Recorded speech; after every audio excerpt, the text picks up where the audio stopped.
Rohini district के ATS के anti snatching cell ने एक इंटरस्टेट ऑटो लिफ्टर गैंग को बस्ट किया है, जिससे हमें टोटल 10 जो है लग्जरी गाड़ियाँ बरामद हुई हैं। इन्होंने अलग अलग दिल्ली के अलग अलग जगह से ये गाड़ियाँ चोरी की, जिसमें कि total 5 Creta, 1 Honda city, 2 i20, 2 Kia Seltos और इसके अलावा कुछ ब्लैंक ऑटोमेटिक कीज़ भी इनसे हमें बरामद हुई हैं। ये जो हमने ऑपरेशन किया है, ये 15 तारीख के आसपास हमने इनको जो है नैप किया था। आफ्टर ब्रीफ इंफॉर्मेशन हमें मिली थी कि कुछ लोग यहाँ पे बेगमपुर एरिया में गाड़ी चोरी करने आ रहे हैं। तो इनके एप्रीहेंशन के बाद हमें क्वेश्चनिंग के बाद पता चला कि ये जो गाड़ियाँ थी ये दिल्ली से बाहर जाके ये बेचते थे बेस्ड ऑन डिमांड। और कुछ गाड़ियाँ हमें इसमें से उत्तराखंड देहरादून से मिली हैं, कुछ गाड़ियाँ यूपी से और कुछ गाड़ी हरियाणा से। सर कितने लोगों की टोटल गिरफ्तारी की गई है? इसमें टोटल अभी हमने 2 लोग नदीम और दीपक नाम के एक शख्स को अरेस्ट किया है। नदीम जो है वो मेरठ से बिलोंग करता है और दीपक जो है वो मंडावली दिल्ली से बिलोंग करता है। और इनके ऊपर प्रीवियस भी गाड़ी चोरियों की इन्वॉल्वमेंट आई है। और ये जो गाड़ियाँ मिली हैं ये दिल्ली के अलग अलग जगह से चोरी हैं, जिसमें कि 4 गाड़ियाँ रोहिणी से चोरी हैं और कुछ गाड़ियाँ वेस्ट डिस्ट्रिक्ट, आउटर डिस्ट्रिक्ट और अदर डिस्ट्रिक्ट से चोरी। सर इसमें मैन सरगना कौन था और रिसीवर, क्या रिसीवर भी पकड़ा गया है इसके अंदर? इसमें रिसीवर्स कुछ हमने आइडेंटिफाई किए हैं, उस पर अभी हमारी कार्रवाई चल रही है, क्योंकि ये काफ़ी बड़ा गैंग है जो अभी इनिशियली हमें पता चला है। तो अभी हमारी टीम्स लगी हुई हैं उनकी धरपकड़ करने में, क्योंकि इनका जो मोडस ऑपरेंडी था, ये गाड़ी चोरी करने के लिए आते थे तो ये चोरी की गाड़ी में ही आते थे और फेक नंबर प्लेट यूज़ करके। सर गिरोह का सरगना क्या नदीम है या अभी सरगना हाथ नहीं लगा है? सरगना ये नदीम और ये दीपक हैं, ये मेन है जो एग्जीक्यूट करते थे।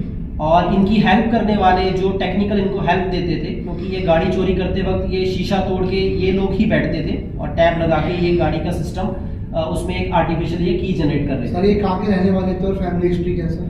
नदीम जो है ये अपना यूपी से बिलोंग करता है और जो दीपक है वो दिल्ली से बिलोंग करता है और इनकी प्रीवियस इन्वॉल्वमेंट पाई गई है गाड़ी चोरी के केसेस में। गिरोह कब से सक्रिय है? क्या रोहिणी जिले में ही है या दिल्ली के अन्य जिलों में भी ये लोग काम करते हैं? इनकी जो सक्रियता हमें पता चली है क्वेश्चनिंग में, पिछले 6 महीने में ये ज़्यादा सक्रिय थे और 50 के आसपास ये जो गाड़ियाँ ये चोरी करके आगे बेच चुके हैं।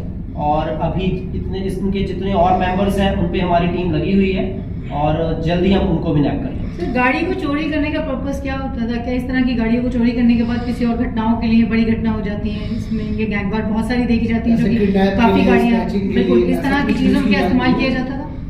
इन्होंने जो क्वेश्चनिंग में बताया कि गाड़ियाँ ये डिमांड के बेसिस पे चोरी करते थे और आगे डिफरेंट मार्केट्स में जाके बेचते थे। जैसे मैंने बोला कि उत्तराखंड, वेस्टर्न यूपी, हरियाणा, वहाँ से हमने गाड़ियाँ रिकवर की हैं और इनके कुछ अकम्प्लिसेस भी हैं जो ये रेलिवेंट जो जगह से बिलोंग करते हैं। बाकी अभी पार्ट ऑफ इन्वेस्टिगेशन है, अभी हम उन पे भी हमारी टीम्स लगी हुई हैं और वो हमने आइडेंटिफाई भी कर लिए हैं और जल्दी उनको भी हम अरेस्ट कर देंगे। सर ये दिल्ली या दिल्ली से बाहर किसी गैंग के साथ संपर्क में थे? इनका ऑटो लिफ्टर्स का ही गैंग है एक, और इनके जो शख्स हैं जो इनको बैकअप सपोर्ट प्रोवाइड करते हैं, ये चोरी करने में ये लोग इन्वॉल्व थे। और जैसे कि ये चोरी करते थे उस टाइम ये टैब कलेक्ट करते थे, तो टैब के टाइम में जो टेक्निकल हेल्प के लिए इनके डिफरेंट पर्सन्स होते थे और आगे जो डिस्पोज करने के लिए गाड़ियाँ वो डिफरेंट पर्सन। सर पर्टिकुलरली दिन में चोरी करते थे, रात में करते थे चोरी? ऐसा कुछ? ज़्यादातर इनका फोकस रात का ही होता था और कुछ गाड़ियाँ उन्हें दिन में। सर कितना टाइम लगा इस केस को सॉल्व करने में?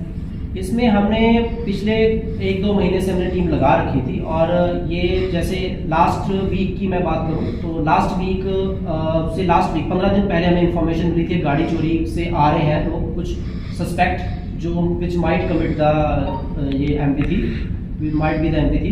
तो अकॉर्डिंगली हमें पिछले 15-20 दिनों में ये जो है हमारा जो ऑपरेशन चला है। दिल्ली से जब बाहर गाड़ी जाती है, टोल प्लाजा होते हैं कई बार, तो वहाँ पर कोई इनका मिला जुला जैसे कोई साथी कोई टोल पे संपर्क में था कोई ऐसा? कोई कि गाड़ी बाहर जाती है कई बार, फास्टैग लगा होता है, आजकल निगरानी में रहती है, ऐसा कुछ? उसकी रिगार्डिंग जो फास्टैग की बात आपकी सही है, वो हमारे प्रीव्यू में अभी पार्ट ऑफ इन्वेस्टिगेशन है, वो हम चेक कर रहे हैं कि whether there was any involvement और नॉट। इनिशियली तो अभी तक तो कोई इन्वॉल्वमेंट ऐसी नहीं आई है डायरेक्टली कि कोई इनको सपोर्ट करता हो, क्योंकि ये गाड़ियों का जो है नंबर प्लेट वो चेंज कर देते थे। तो तो जिस वजह से वो ईजिली वो गाड़ी को मूव आउट करवा देते थे और विद इन फ्यू आवर्स ये मूव आउट करवा देते थे ताकि बिफोर समवन डिटेक्ट्स ये गाड़ी ऑलरेडी बाहर जाती। तो उसमें फास्टैग नया लगाते थे, जैसे कि चोरी करी गाड़ी चोरी होती है तो फास्टैग उसका बैलेंस है कि नहीं है तो उसको तो पता लगेगा नहीं, वो तो या तो नया लगाएगा उसमें फास्टैग या कैश पैसे दे के लेफ्ट लाइन से निकलेगा।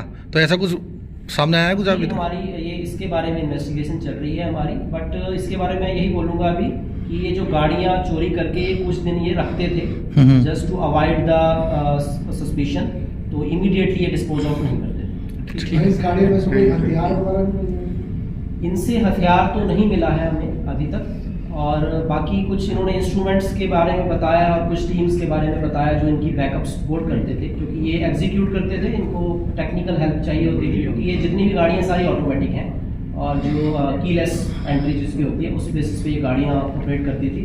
तो ये कैसे आगे टेक्निकल हेल्प किस पर्सन से ये लेते थे उन पर हमारी टीम्स अभी लगी।